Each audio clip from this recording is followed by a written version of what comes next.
Wow. Claudio, are you still a Microsoft MVP? Yes, I am indeed. Are you going to the summit in a few weeks? No, unfortunately not. I believe that you might be the.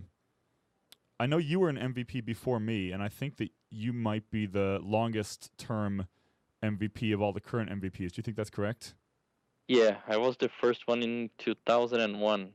And it was you and someone maybe. No, it was me, only me. But and then because I remember we had like Matthew Harris was there for a while, but I think he's out. And yeah, so yeah, they added a bunch of people after. Yeah. So you're 11 years now, so still going strong. Still going until they kick me out. Apparently it's not possible to get kicked out because I didn't reapply this year, and they just made me one anyway. And I've been sure dropping lots of F-bombs with the word Microsoft in the same sentence, and that's fine. Maybe now they're keeping me in just to prove a point, to show like, no, we embrace all opinions. Yeah, probably. Though I'm not gonna. Instead of me going to MVP Summit, though, I'm gonna be at home trying to figure out how to not use Microsoft Office. There's my tweet. Docs to go, quick office. No, I need Dropbox. Well, you the problem. PowerPoint. Yeah. Well, actually, so here's the thing too, and Slide Rocket. So incidentally, Claudio, I don't know if you have to go now, Claudio, or you can hang out longer, but I think I don't have any more questions specifically about your VDI solutions. So if you want to take off, you can. But if you want to stay and join us, feel free to stay. Yeah, for now I'm okay. All right. So anyway, moving, and Claudio, now you're a Mac user. Do you run Mac OS or do you run Windows? I run Mac OS. And with Microsoft Office or other Office suite? No, unfortunately with Microsoft Office. Yeah, the problem I had. So first of all, the Apple Keynote product, that's their version of PowerPoint, is a better product than PowerPoint. But the problem is it's not the compatibility. So many people send me PowerPoint slides, and I can't really be like, oh, I don't use PowerPoint. Because I'm like that guy. Like if I don't use PowerPoint, you're kind of a pretentious asshole a little bit. Like you're like someone without a TV or with a hybrid, and they remind you of it every 10 goddamn seconds. But and that's why organizations can't go to OpenOffice and things like that too, because you have to be compatible 100% with the stuff that other people have too. Yeah, and so if I just had I don't know, maybe I can give it a shot. I'd have to rebuild my entire presentation, which would take a while. And then tell me, Jack's pointing at Justin. So but the other thing too is yeah, it's just hard because then, I mean, anytime you go to a conference, so a lot of times I can use my own laptop, but if I go somewhere, they have their built-in computers and their Windows computers and their slides that they want to insert into your presentation or PowerPoint slides, and they won't be able to figure it out. But hey, maybe that's maybe you export to PDF. But then you're just scrolling through pages in a PDF, and there's no builds or transitions, or I think you're stuck with PowerPoint. There's no transitions is the key. So there's that. Well, you can build a slide at a time or whatever too, but animations, that kind of a thing. Yeah, and I looked. You just build a whole bunch of slides and do them really fast. I looked in a Slide Rocket, and it's just not there yet in terms of function. And Google has a presentation product also, part of Google Apps, and it just has a very small sliver of functionality that it supports. And then the same is true with Microsoft Word. So, Apple has their word processing software, but it's not compatible with DocX. I think it can open DocX, but it can't save as DocX. And so that one sucks big time. Like Keynote, I can still, use it, and I actually like Keynote, but Pages, oh my god, like Pages is terrible. Pages. Yeah, I know you like Keynote because every year at Bryform you send me a Keynote file, and I have to be like, dude, I can't post this on BryMadden.com. Can you send me the PDF? That's it. So, and there's Prezi too that for some reason people like, and I don't get it. Prezi's they've gotten better. The problem with Prezi is for the longest time is you couldn't customize their formatting. They had like 5 templates to choose from, and if you didn't want, the CC background color and the like the one gray blue foreground color, then you couldn't use SOL. it. Which is exactly why I don't want to be a startup company also, because I'm sure that Prezi wanted from day one Is what type of Prezi? What platform? It's a web-based presentation software, but instead of having slides and being linear, you have a canvas. It's like a two-dimensional canvas, and so you sort of zoom in on areas and then zoom out to other areas, and it's like a Candyland board, but you're zooming in super small to each slide. So it's kind of cool, but it'd be very hard. What's nice about using traditional presentation software is we have these libraries. So, when I'm asked to speak for a half hour instead of 2 hours, I can go to my thing and pull out stuff really easily. Or if I need to combine two presentations, I can do that very easily. In Prezi, I mean, that'd be like, your slideshow is a Candyland board, and you got to take out, every fifth slide, but still make the board look good and connect everything together, and it would be impossible. You just fly over those parts and ignore them. So, man, I think we're stuck. I don't know. Maybe I'll just start pirating Microsoft Office for Mac. maybe that's my way to stick it to them. And I'll donate, the $300 to Seattle Children's Museum or whatever too. Like, I'm fine with. It's not that I don't want to spend the money. I just don't want Microsoft to have it. And if they and people say, well, if you don't support them, then that's going to make it. They're not going to make software for Mac, which would be great because that would force the world to, like, if Microsoft Office suddenly did not exist for Mac. The world would figure out how to use other formats besides PowerPoint. Although, frankly, paying for Microsoft Office for the Mac, though, it's the only thing you use. It's not like you're paying for Windows and all this other stuff. I mean, you are at least only paying for the thing that you use. You paid like $300 and paid it once, so it's not. Yeah, and I guess I should tell Hal, he's our IT guy here, that he can cancel my server cal because I don't use a share for anything here. So I don't even know if I know how to connect to it. And I bought my own printer. Did we talk about that? I bought my own printer and plugged it into my Mac, so I don't even use it for printing services. So yeah, they can have their $45 back, whatever that is. So there, problem solved. So speaking of presentations, so Gabe, this week, right? You're going to Seattle. Yeah. Speak of the devil.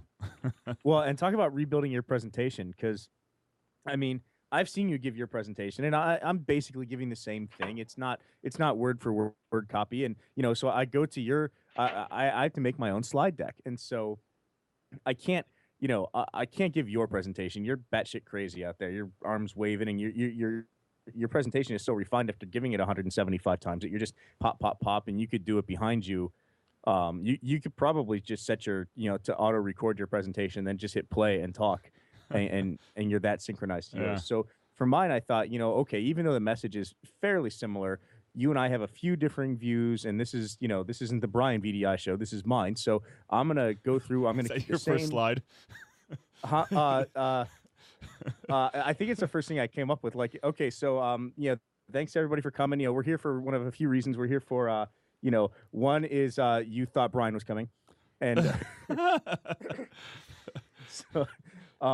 so I took the same flow. I took the same 12 tenets of desktop virtualization that you talk about. They're spun my own way a little bit, and basically I rewrote the whole thing from scratch using some of the builds, some of the slides, things like that, the things that are universal. But my God, man, it has taken. I decided to start like maybe. What did you say? Like 158 158 slides? I do. It's like 185 slides. I don't use as many builds as Brian does, so I have more slides to accomplish the same thing that Brian would do in one. To be clear, for those listening, we both present in that sort of like Gar Reynolds presentation Zen style. So when you hear 185 slides, there's no real words on the slides. This is as we're talking, there's like different images and stuff like that coming on the screen behind us. So I don't want anyone to be afraid of not going to these things because there's 185 slides with each with 600 words. Yeah, exactly. So I've gone through, and I mean, it's just been. I can't imagine you built this thing up over time, and I have to get there. I have to put a 2-hour presentation that sums up all of desktop virtualization, and I started to do this last week, and I have to do that in addition to my normal job, in addition to this book that we're writing, and so like I mean, I woke up at 9:30 today because I was up until 2 o'clock last night still working on my presentation, and I did that the night before and the night before. Well, luckily. You only have to build it once, I guess, and then you'll be giving it in, what do you have, like 4 or 5 cities this year? Yeah, my wife last night asked me, she's like, so do I get my husband back next week? Aww. So yeah. Do you remember off the top of your head any of the sort of philosophical differences you have from me? Mainly the one that sticks in my head because I just wrapped up that section was the fact that you have thought that terminal server-based desktops have been dead for years, and I still maintain that lots of people use them. And it's not like even that doesn't really change the message that much. It's just I'm more reaffirming that it's okay if you're doing this, and I feel like it's okay if you continue doing that where you feel you need to be. And Claudio, I don't know. Do you see that? Are you still on? Oh yeah, I'm here. Do you see? So Brian argues that well, not argues, but says that that most terminal servers in the world are used for publishing applications, and I think that a lot of people still use them for desktops. What do you think? No, I agree, big time, and especially after With who? Oh, I agree with you. Like, Thanks. there is a ton of people using full desktops on terminal services, and today after the call we are just having, they're gonna start using RDS even more to use as a launching platform for VDI. So that's the future. We'll find out. I'll have to see if I can find anyone who's going to actually go to that MVP summit. Actually, I know Benny will be, Benny Trich. So I'll ask him, and he's so Benny, works for AppSense, which has a big office here in the Bay Area. So Benny's flying over from Germany to attend the MVP summit, and then the weekend after the summit, he'll come down here and stay with me for the weekend, and then head down to wherever AppSense is, somewhere south. And so I'll ask him to debrief me, fully respecting his non-disclosure agreements, of course. But I'll ask him to brief, so maybe we can have him ask that question for us. Anyway, Gabe, so you've got the show you're doing is it's Thursday, yeah? Thursday, yeah, and I can't remember what hotel it's at out there. I could probably find that out pretty quick, but I don't know if we've updated our events page yet or not. We have, actually. So brianmadden.com/events will have that information out there. It is brianmadden.com/events has that information currently. So it is at the W Seattle Hotel, 1112 4th Avenue, and starts at 9 o'clock or so in the morning. And it's one of these typical shows. So I'll speak for an hour, and then we have another hour where or a half an hour, I think, where vendors come in and present, and then I round out the day with another hour, just kind of wrapping up the presentation. So we'll try to get about halfway through the 12 tenets of desktop virtualization, and then the first hour, and then round it out the last hour with some Q&A at the end. So, and I got to finally watch you do this when I was in. I went to Denver to watch you do a show there, and I realized that this is the same show. Like, I think I've given this session with you on a more concise level at conferences, and I mean, God knows we have this conversation so often that it's not really that big of a deal. It's really the biggest difference between your presentation and mine is just the way that the story is told, and because of that, though, the presentation and everything had to be started from scratch, and so which is good because. Now it's entirely in my voice, which I think that's great. The voice of calm reason. Yeah, I call you out a lot. I put up things like Brian, Madden's paradox #1. I think I think one time I even call myself like the rope that holds your hot air balloon down. Man. So speaking of starting from scratch, so you mentioned this book that we've been working on. And I think we've mentioned a couple little things via Twitter. I actually put the little stub of a book on our books page. If you go to brianmadden.com and click on, we don't even have books on here anymore. I think brianmadden.com/books. Yeah, there we go. So and that is me, Gabe, and Jack, are working on a book with a tentative title. Why VDI failed to live up to the hype, and what the future enterprise desktop will really look like. Which is essentially what these presentations are, too. Well, which is essentially what our website is, which is essentially what Briform is, which is essentially what every goddamn webcaster do is. I mean, we talk about the same thing, and I haven't written a book. If we write this book, just like the future where it'll be choose your form factor, everything the same. Now we're offering a book form factor.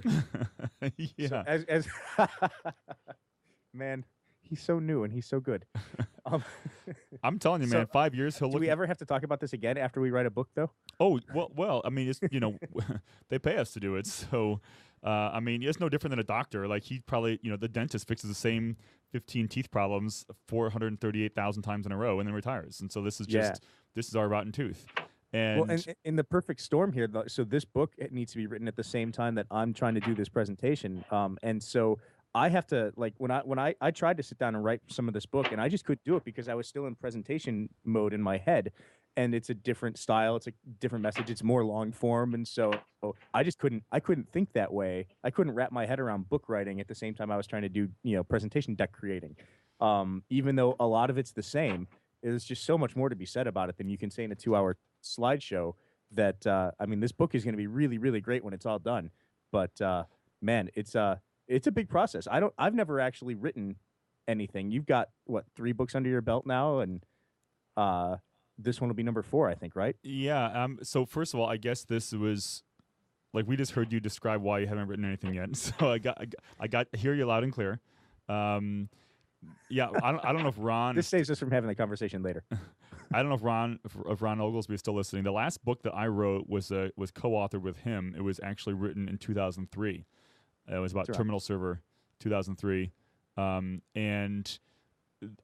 then Ron has gone on. So Ron wrote 3 books, at least with us. He might have done more on his own also. But so Ron and I wrote that Terminal Server book together, and then we published for Ron and Scott Harold, and then ultimately with the 2 of them and Mike Laverick, a couple of VMware books. But those books I didn't write. I just published. So yeah, I only really wrote 2 books. Although to be honest, and I say 2 because I have also got 2 editions. So I wrote the Metaframe book. There's the first edition, second edition. The second edition did add a lot more stuff, but it was really kind of the same book. So I've got those 2 or 3 books, and then this one's the first one I've written now, I guess, in 9 years. Ron put on the chat that he's tired of writing, and that's how I felt too. And probably why we write every day, man. It's spent 9 years. But where this book is coming from, so there's a couple differences with this book. The first one that's kind of nice is that this book that we're doing, it's going to be way shorter than our last ones. So it's going to be like 50 to 70,000 words as opposed to 250 to 300,000 words. The second one is, since this is not a technical, I mean, it's technical like the way that our articles are technical. We talk about technology and stuff, but we're not getting into, here's the architecture. There's not a lot of research that goes into this one. So I don't think there are going to be any lines of code font in this book. Yeah, and there's and this one is, I mean, it's really it's a brain dump, and it's everything. And the reason, so Ron, or I can't say it's not Ron, it's Brian. Brian Olson, I don't know. Anyway, it's talking about book writing being a hard way to make money, and that is true. Our focus for this one primarily is, the nice thing is we have our day jobs, which pay our salaries, and I'm sure we'll make some money. I'm not even going to worry about having a distributor and putting this book in stores. It'll be on Amazon. You can buy it from Amazon via the Amazon Advantage program, and then it'll be in the Kindle and hopefully in iBooks, although you have to apply to iBooks. So we might, I don't know. If they deem us worthy, we will be there. But then again, you can have Kindle for iOS, so I guess that's fine. But the point, though, I guess, is that this is good for us because it's going through our worldview, and we're going through, I mean, really everything like you're mentioning, Gabe, putting into these seminars. We're going through like the promise of VDI and why VDI failed to live up to that, and like why VDI projects failed, and then when you can think about desktop virtualization as more than VDI, but how Windows is not going anywhere anytime soon, and sort of like future Windows desktops, and Windows apps versus web apps, and how you can tie web apps back to the enterprise, and how you can make Windows more like a service, and it's just going through all this stuff. So it's it's Brian Olson, thank you. Showing us the writing is hard with the spelling of his name. So with this book though, it should be cool. So I don't know. It's probably only going to be like, I have no idea how many pages, 150, 200 pages. We might actually do it as a hardcover, which would be kind of fun. But we're getting close to being done. So after this, I'm taking off and going back home, I guess. I don't know. And I've got most of this week to sort of blocked out for writing. we expect to have this thing finished. I think by this week or next week. So I'm hoping that we get these into the Kindle version, the ebook version. I'm hoping we get it available for sale on Amazon in the next, I don't know, 2-3 weeks. And the Kindle version, I think it'll be kind of cheap. Like it'll be like $10 or $15, something like that. So it's not going to be like a huge like $60 gigantic IT book, but I think like 70,000 words, like $10. And you can probably buy the hardcover version for $18, $25, something like that. And for those who want it, and we'll use the hardcover versions when we go to these events and stuff too. So that'll be like our free giveaways. But yeah, so that's our book. So I'm actually it's exciting. So it's fun to be on the author side of it. So I've edited or reviewed all of them, including Ron's last book, which whoa, dude. That was a fun editing job, because Ron's last book was this VMware book that was 2 books in one. One was like an advanced design guide, and then the other one was like a Mike Laverick production, and that was all super technical, like really down in the weeds kind of stuff. And so yeah, it'll be nice to be on the writing side and then letting somebody else do the editing. And Jack, I mean, so those of you who have been following consumerizeit.com know that Jack's been sort of taking the lead with that. So all the stuff about how we're taking SaaS and web apps and bringing them into the enterprise and looking at this future application architectures, all that stuff's being written by Jack. So that's your first book writing also. Yeah, it's fun. And your first webcast is actually this afternoon we're recording too. So yes, that is. So yeah, you're in it, man. My first slide deck. Yeah, that's right. So anyway, I guess we are about out of time. By about out of time, I mean definitely out of time. So I don't know if either of you two or Claudio has any final thoughts. But yeah, anything else anyone wants to add? Nothing from me. Yeah, nothing from me either.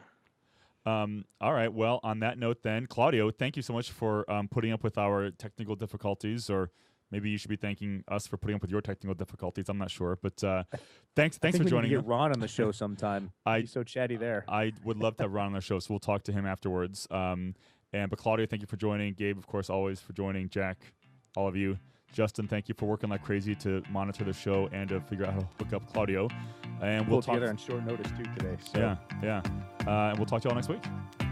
Awesome.